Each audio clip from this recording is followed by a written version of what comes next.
अस्सलाम वालेकुम नाज़रीन, तारीख की दुनिया में खुश आमदेद। मुझे डॉक्टर अली कहते हैं और आज की वीडियो हमेशा की तरह इंतहाई दिलचस्प और इन्फॉर्मेटिव है। इसको आखिर तक जरूर देखिएगा। हमारे चैनल को सब्सक्राइब करके बेल आइकन को जरूर दबा दीजिए ताकि इस तरह की इन्फॉर्मेटिव वीडियो सबसे पहले आप तक पहुंचती रहें। नाज़रीन, वाक़े मेराज, सफरे मेराज इंसानी अक्ल को दंग कर देने वाला वाक़या है।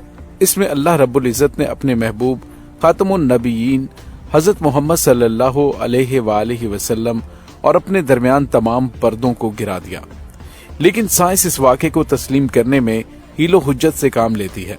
अपनी अक्ल दानिश के मुताबिक नित नए तजर्बात करके कुरान मजीद में बयान किए गए तमाम हक़ाइक़ को परखने की तगोदो में रहती है। साइंस ये सवाल करती है कि अगर रोशनी की रफ्तार से सफर किया जाए, यानी अगर बिजली की तेजी से कोई भी चीज या इंसान सफर करे, तो भी ये नामुमकिन है कि एक ही रात में, एक ही लम्हा मौजूद में मस्जिदुल हराम से मस्जिदुल अक्सा और फिर मस्जिद अक्सा से पहले आसमान और यूं दर्जा बदर्जा सातवें आसमान और उससे आगे सिदरतुल मुंतहा और उसके बाद सिदरतुल मुंतहा से भी आगे, यानी अल्लाह रब्बुल इज़्ज़त के अर्श तक पहुंचे और फिर अपने खालिक व माबूद से मुलाकात का शर्फ हासिल करके वापस भी आ जाए। ये सब स्पीड ऑफ लाइट से भी मुमकिन नहीं है। लेकिन यहाँ सवाल ये पैदा होता है कि फिर नबी पाक सल्लल्लाहु अलैहि वसल्लम ने ये सफरे मेराज कैसे किया। आज की मॉडर्न साइंस इस वाक़े पर किस हद तक नित नए तजर्बात कर रही है। आज की वीडियो में हम वाक़े मेराज को साइंसी नुक्ता नजर से आपको समझाएंगे, इसलिए वीडियो को आखिर तक जरूर देखिएगा। नाज़रीन, जैसा कि आप जानते हैं कि मगरबी दुनिया आए रोज कोई ना कोई इनकलाबी खोज लगाती रहती है, और क्योंकि ये दौर टेक्नोलॉजी का दौर है, तो इस हवाले से आज के दौर में हैरत अंगेज मशीनरियों की भी भरमार हो चुकी है।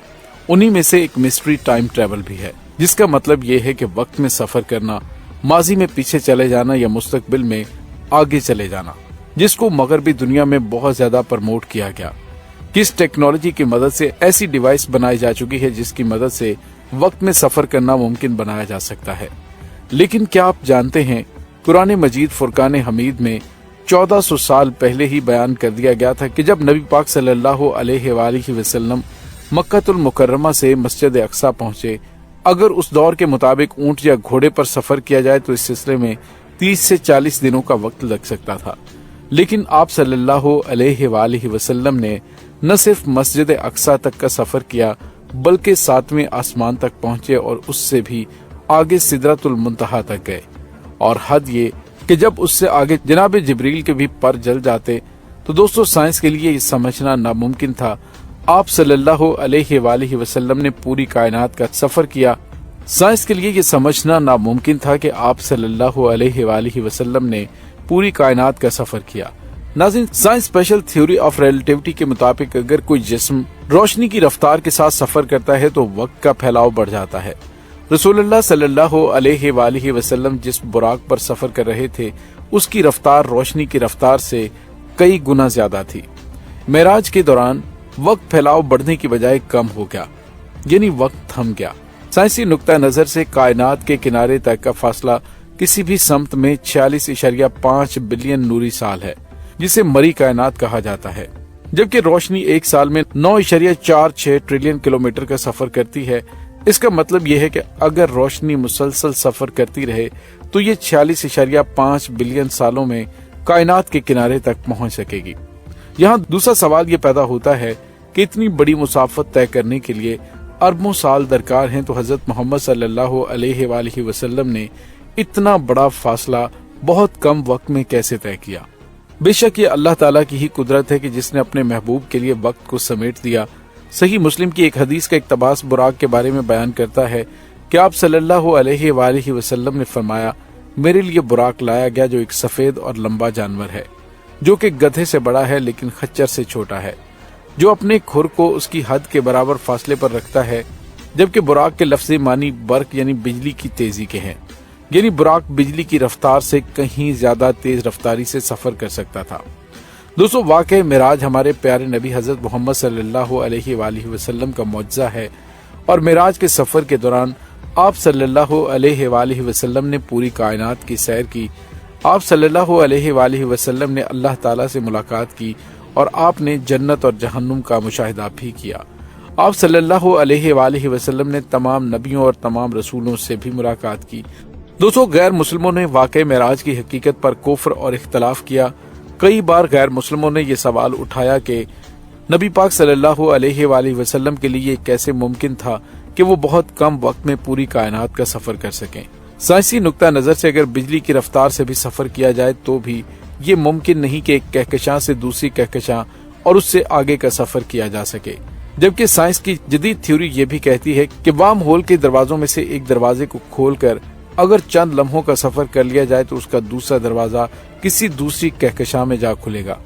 اس کا مطلب یہ ہے کہ کسی ایک دروازے کو کھول کر کسی دوسری کہکشاں میں داخل ہوا جا سکتا ہے۔ اس تھیوری کے لیے جس کا سہارا لیا گیا وہ قرآن کریم میں بیان کردہ آیات ہی ہیں، جو کہ سورہ معراج سے لی گئی ہیں، جس میں اللہ رب العزت فرماتا ہے کہ ایک سوال کرنے والے نے سوال کیا جو واقعہ ہونے والا ہے کافروں کے لیے، اور اس کا کوئی ٹالنے والا نہیں جو اللہ کی طرف سے واقع ہوگا، جو سیڑھیوں کا یعنی آسمانوں کا مالک ہے، جن سیڑھیوں پر فرشتے اور اہل ایمان کی روحیں ان پر چڑھ کر جاتی ہیں، اور وہ عذاب اس دن ہوگا جس کی مقدار 50,000 سال ہے۔ علماء اس کی تفسیر بیان کرتے ہوئے لکھتے ہیں کہ انسانی وقت میں اس کا موازنہ کیا جائے تو وہ وقت بھی 50,000 سال بنے گے، اور یہ سفر ایک دن میں طے ہوگا جسے قیامت کے دن کا نام دیا جاتا ہے۔ اور بالکل اسی طرح سے اللہ تعالیٰ نے وہ سیڑھیاں بنا رکھی ہیں، یعنی وہ دروازے جو ایک آسمان سے دوسرے آسمان کا سفر محض ایک لمحے میں بیان کیا گیا ہے۔ اگر ہم قرآن مجید کی سورہ حجر کی آیت نمبر 13 اور 14 کی تلاوت کریں تو اس میں کہا گیا، اگر ہم نے کبھی زمین والوں پر آسمانوں کے دروازے کھول دیے تو یہ کہتے ہوئے سنائی دیں گے کہ ایسے لگ رہا ہے جیسے ہماری آنکھ میں نشہ ہو گیا ہے یا ہم پر کسی نے کوئی جادو کر دیا ہے۔ ناظرین، ان آیات میں بیان کیا گیا ہے کہ جو لوگ گمراہ ہیں اللہ انہیں راستہ بھی دکھا دے۔ جس طریقے سے فرشتے آسمانوں کے درمیان سفر کرتے ہیں تو وہ کہیں گے کہ یہ ہماری آنکھوں پر پٹی باندھ دی گئی ہے یا ہم پر جادو کر دیا گیا ہے، یا ایسا ممکن نہیں تھا۔ یعنی اللہ تعالیٰ نے یہ بھی بتا دیا کہ فرشتے کس طرح سفر کرتے ہیں اور آسمانوں کے درمیان میں دروازے یا سیڑھیاں کیسے موجود ہیں جو ایک آسمان سے دوسرے آسمان کا سفر فوری طور پر ممکن بناتی ہیں۔ آج سائنس 1400 سال بعد قرآن مجید میں بیان کی گئی تھیوری کو لے کر پھر سے اسی سوال پر کھڑی ہے کہ ایک ہی رات میں یہ سفر کیسے ممکن ہوا۔ سائنس آج بھی یہ ماننے کو تیار نہیں کہ کوئی بشری وجود یا انسانی جسم بجلی کی رفتار سے یہ سفر طے کرے اور اس کے بعد وہ انسانی جسم کی صورت میں باقی بھی رہے، کیونکہ سائنسی علوم کے مطابق کوئی بھی شے بجلی کی رفتار سے سفر کرے تو وہ اپنے وجود کو بدل ڈالے گی، اور اگر بجلی کی تیزی سے سفر کیا جائے تو کئی بلین سال کا وقت درکار ہو سکتا ہے۔ اللہ رب العزت کی یہ کائنات بہت وسیع ہے، کائنات کی حد کوئی نہیں جان سکتا، اور اس کے بارے میں صرف اور صرف اللہ رب العزت کی ذات ہی جانتی ہے۔